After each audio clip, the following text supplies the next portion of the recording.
is Monique Vanderstrom. I am the owner and founder of Naked Cow Dairy in Waianae, Hawaii, and I am a dairy farmer.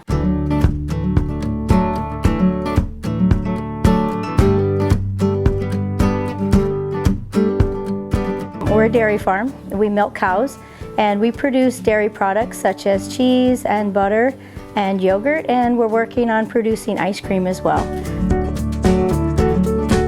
I chose farming as my occupation because I thought that I needed to find something that I was going to enjoy doing for the rest of my life. Schooling gives you a basics of the knowledge that you need, the science part of it, and then you can go out and put that into practice, and that's what I did. I actually didn't grow up here. I grew up all over the place. My family traveled from state to state, country to country, so I had a lot of exposure around the world before I ended up in Waianae. The opportunity was in Waianae to lease another farm, and that's why I ended up staying here. If I imagine myself doing something else, I can't imagine it.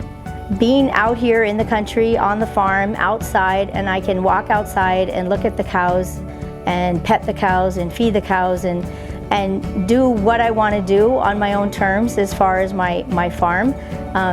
That's the only way I can imagine my life. I think my favorite part about farming is getting to come outside and play with my cows. I think it's important to be a farmer in Hawaii because Hawaii is an isolated state, and as everyone knows, we are dependent on food coming in from the mainland. So I think the more that we can get young kids involved, then the more sustainable the island will become as far as producing our own food.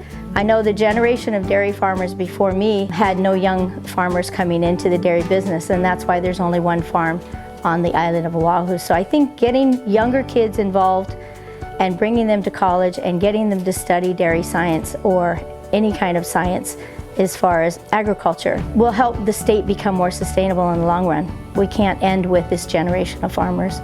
We have to perpetuate it.